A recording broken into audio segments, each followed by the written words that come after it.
Hey guys, welcome back to another episode of the Running in Circles podcast.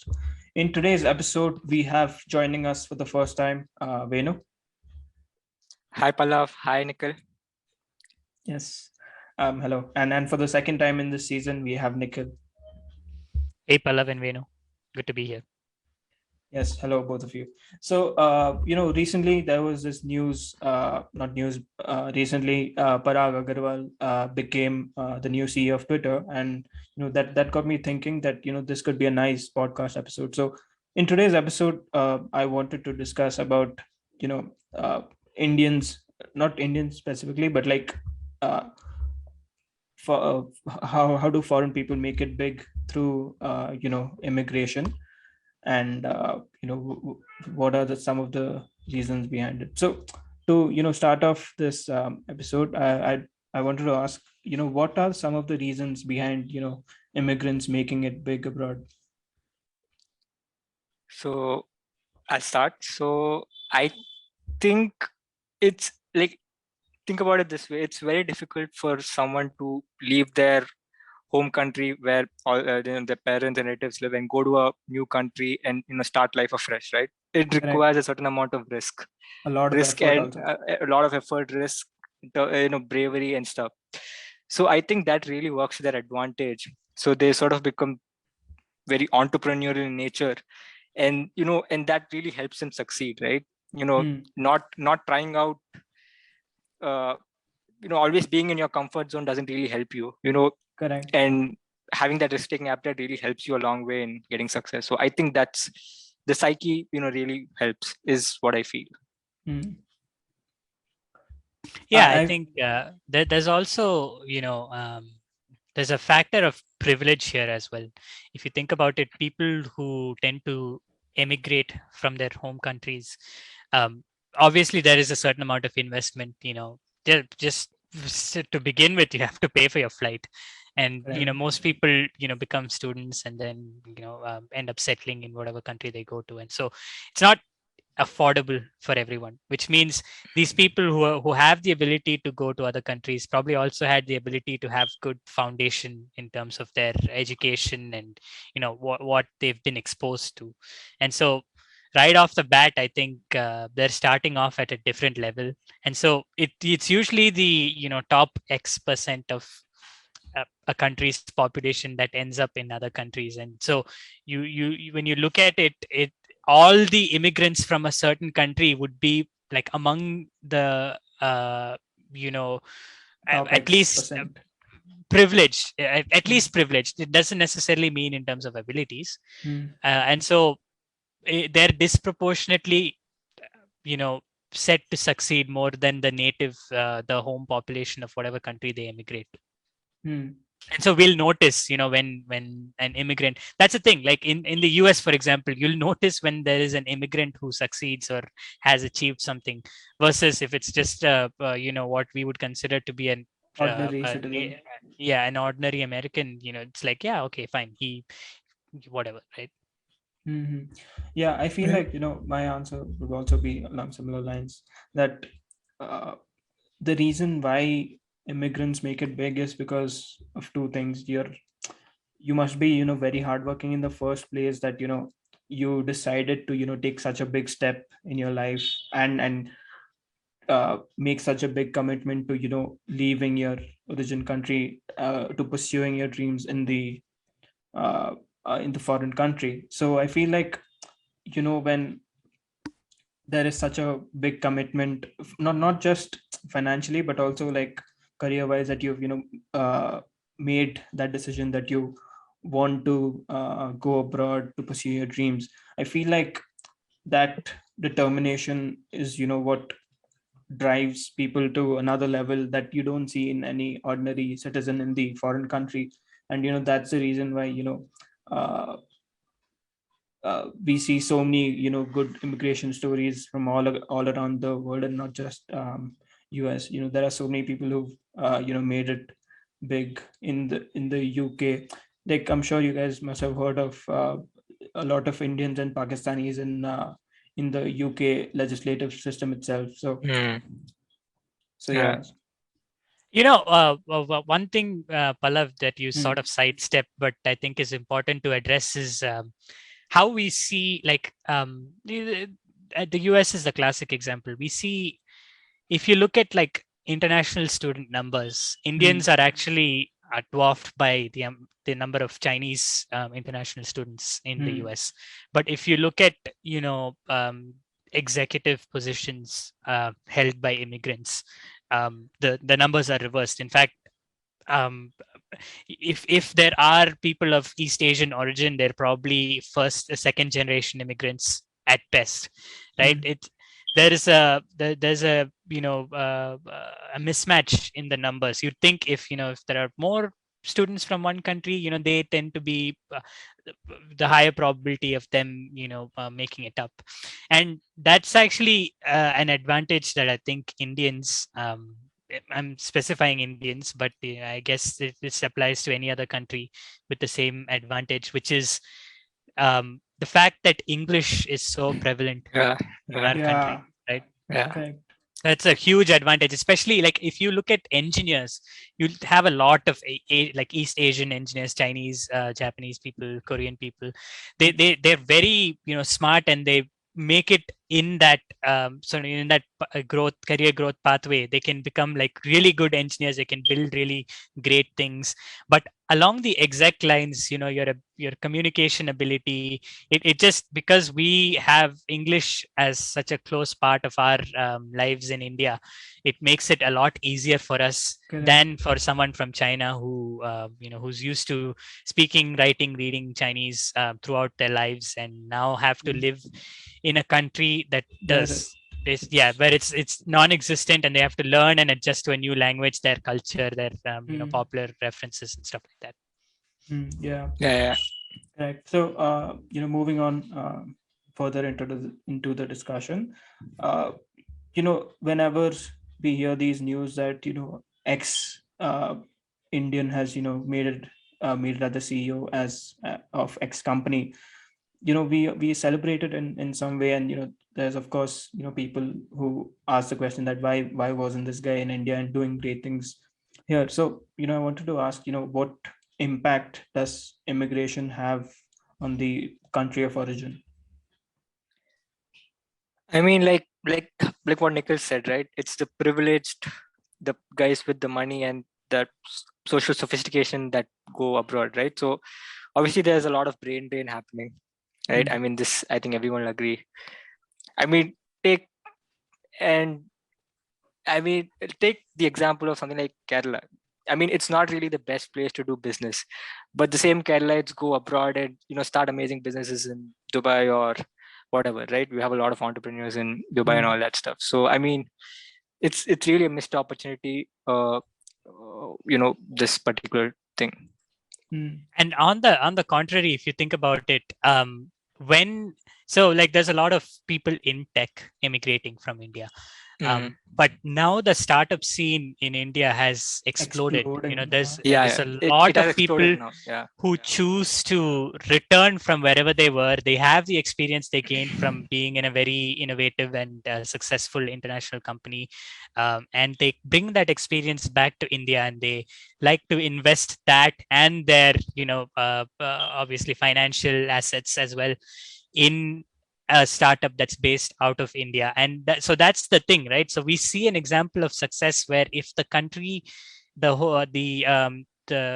country where people are emigrating from, if they change the system, make it easier for people to succeed there, right? Nobody wants to mm. leave their home country if it's up to Yeah, them, right? Like you don't hear many stories of Americans leaving the US and settling abroad. I mean, sure, there are a few people, but they have their own personal reasons. It's not uh, like a dream Common. of just succeeding, right? And yeah, so that's the thing. So the Kerala example was good. So this should actually force, because of the number of immigrants in other countries from Kerala, like if there is an interest to bring that bring those people back, they should adapt and make it a lot more friendly for that, and it might happen, but like exactly as it happened with tech.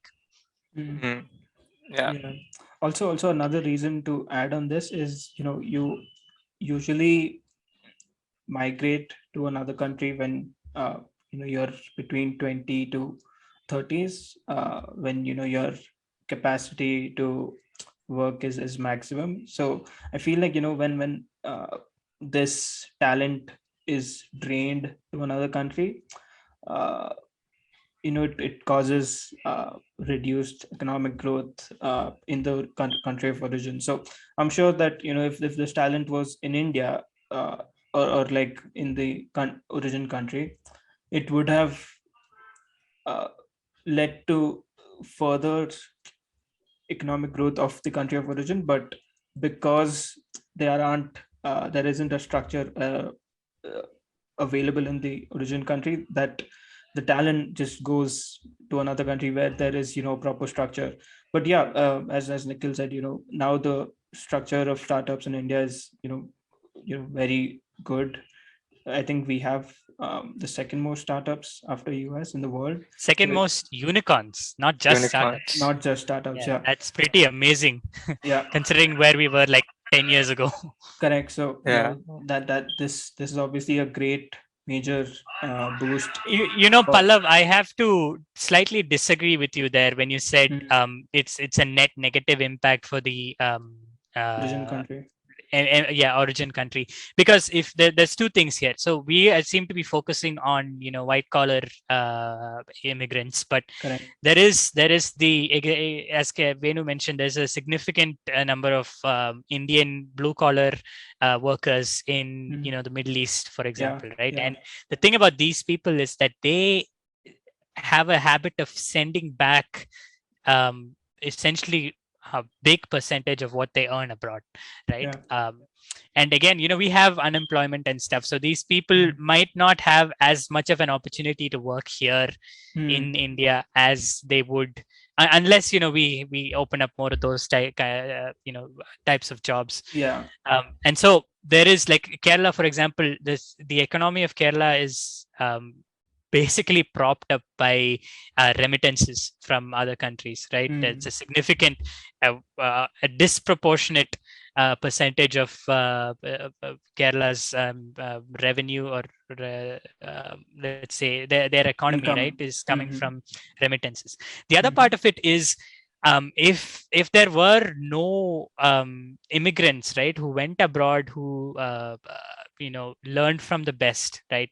Obviously there are Mhm. incredibly successful companies abroad, right? You go Mhm. there, you learn, you understand, you obviously you have a lot to acquire from there, right? Yeah. If they didn't have that, we'd be starting from scratch for basically no reason, right? If Yeah. you have the advantage of, because of we're in a highly globalized society today, we have the ability to go there, Learn. work there, understand, come back and apply those ideas in a Apply. more Correct. locally friendly way. Correct. Yeah, but also there's this other thing now that uh, okay, I think it's a balance. Like, when you're young, you have more innovation capacity, but when you're old, you have the experience, and you could build something great out of that experience of working abroad also, I guess. Oh yeah, the ideal balance is the people with experience come in, they know what ideas to invest in, and then they create an environment where the younger people have a tendency to want to stay and work on these innovative projects Mm. instead of wanting to leave and pursue these ideas elsewhere. Hmm. Yeah. Um, so yeah, moving on. Uh, do you think immigration is born out of problems in the origin country, or is it just natural immigration that, okay, like any other immigration, that a tier two city individual would want to migrate to tier one for better jobs, better pay, better healthcare, and things like that? Or what is your opinion on this? I think in terms of India, it did start out with problems, right? I mean, before in our parents' generation, India wasn't really the best place to make good money, right? With all the Mm. high taxes and bureaucracy and all that. Mm. And then so people obviously shifted to the US or some other place to earn good money. And then over time it became natural because people realized that, here's this place where we all can go and we all can make good money and live a more peaceful and a little less hectic life, I would say. And that became attractive, right? And I think that's why, and it became sort of more natural. Obviously the problems still exist, even though some of them are going, like ease of doing business and all might be getting better. But yeah, I think now it became more natural. I think a lot more people are going to the US despite these changes coming in. I believe so. When you say problems in the host or the origin country, there can be different categories, right? So it's like Venu said, in the generations past, there were social problems, and it was an easier life to lead elsewhere. But I think now, it's the nature of these problems have slightly shifted to that of what you can do here, right? So there's work culture, for example. Work culture is a huge factor in determining where a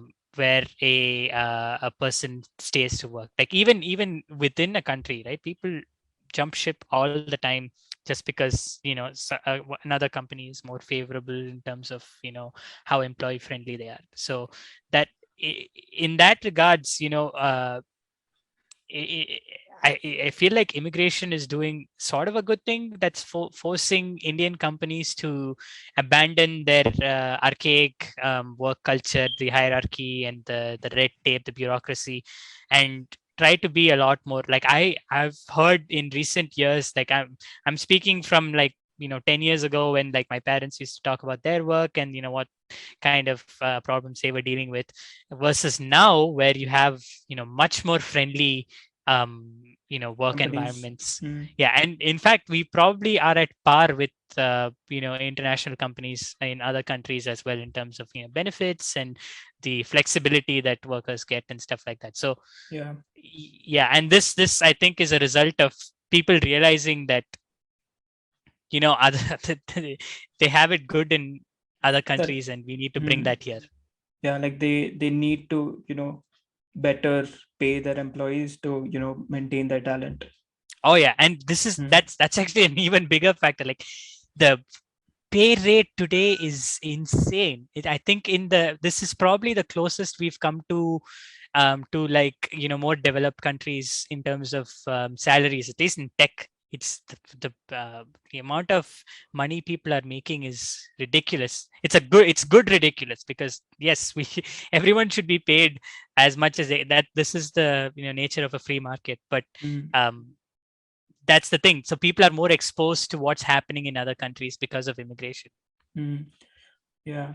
So I feel like it's a combination of both. Like that people could migrate for many reasons. Like you probably like the idea of being an NRI, or you probably just like living abroad and things like that. But I feel like the other counterpart, which is problems in your origin country, is also one of the factors. Like to take our example, the cutoffs here are insanely high. Like I'm sure you guys know that those cutoffs for free colleges like Sri Ram College of Commerce and all, they go up to 99.2, and also that's an insane competition for very few seats.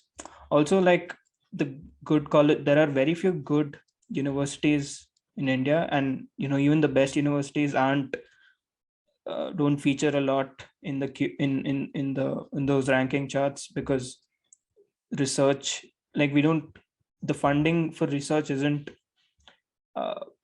very top tier as the other universities. So, and also like the few colleges that have good funding for research, like IIT specifically, the government spends so much of their resources into IITs, and then because as you said, that there's privilege among the few of us to who have the money to go abroad. So a lot of students, they study from IITs, but then they eventually go abroad. So I feel like that's a missed opportunity where the government is spending on you, but you're utilizing those benefits to ultimately uh, make yourself a better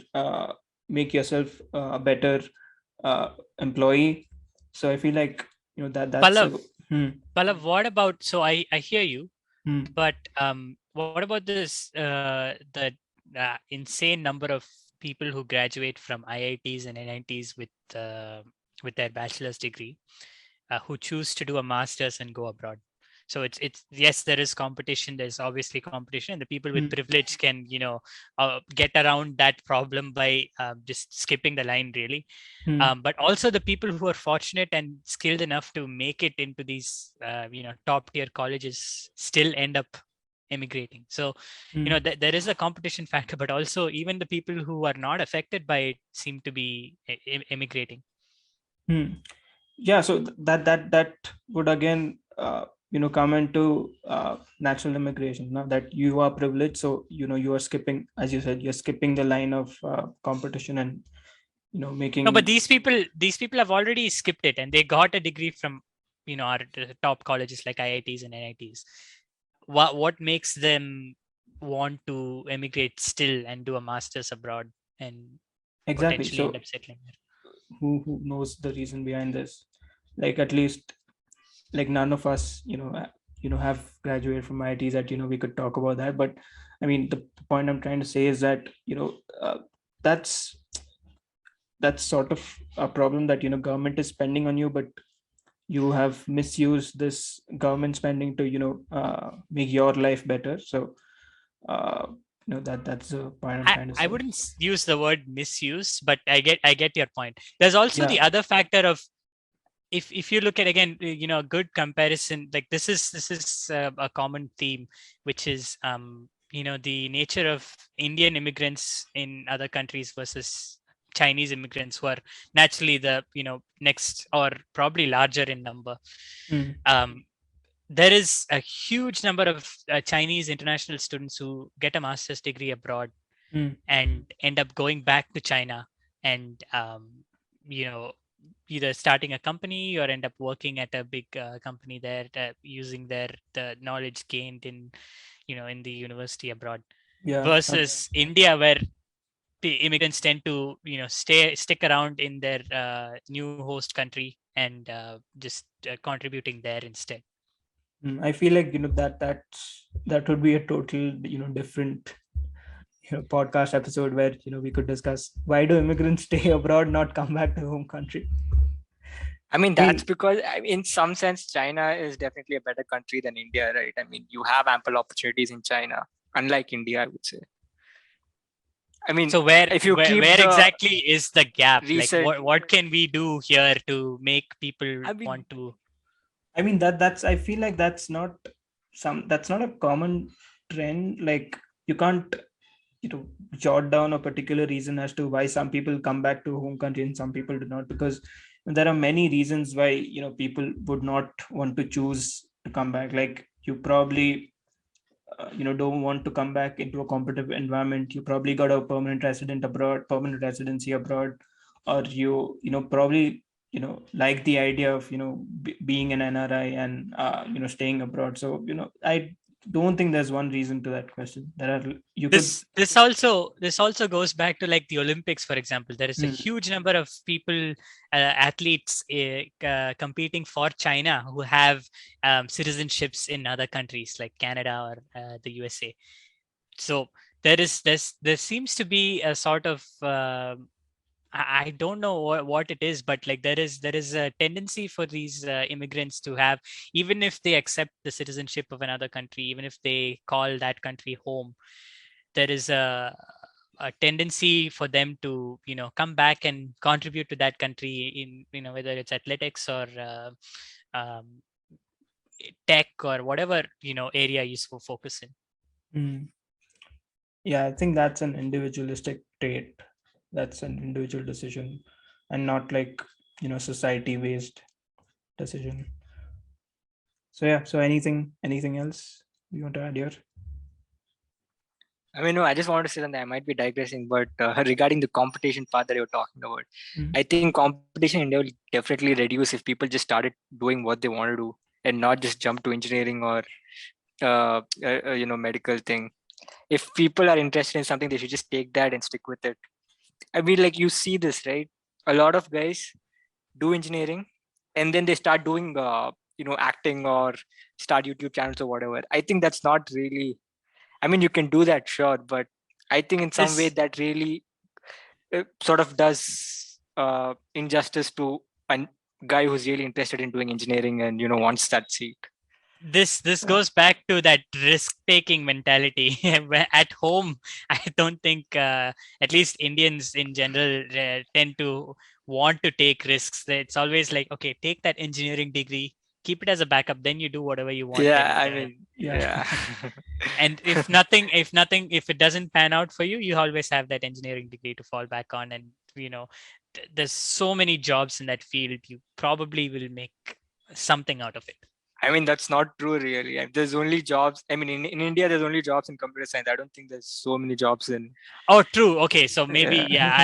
I was narrowing down on Yeah, I feel CS. like, to add on to that, but I feel like to get jobs in other fields, as you mentioned, you just need more education. Like, I feel like there aren't enough job at bachelor's level for other industries apart from tech. There are fewer jobs, but as you said, getting into a core engineering job, there are fewer opportunities if you have just done your bachelor's, and they broaden up if you do master's or a PhD. And I feel like core engineering jobs, they themselves require a lot of years of experience to become better at it.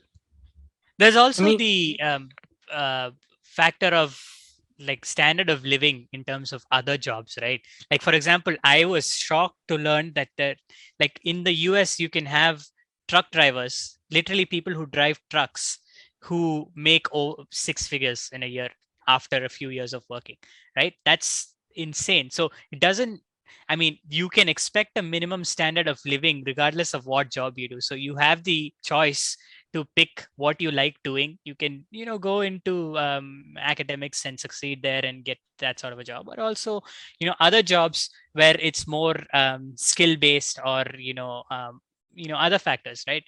You can still live a very respectable life versus the sort of income disparity between different kinds of jobs. Engineering Yeah. and non-engineering is insane in India. Yeah, I feel like income disparity and purchasing power parity are also massive factors in choosing to immigrate. So yeah, I feel like, are we done, or anything else to add? Yeah, I think we're good if we keep a lot of these things that we talked about today seem to digress a little from our main topics, so we could probably go on and on, but I think we've yeah. hit all All, the main important yeah. things. All right then. That was another great episode. See you guys. It was great having you, both of you here. Likewise, it was great for us Likewise. to be here. Yeah. Thanks, Pallav. All right.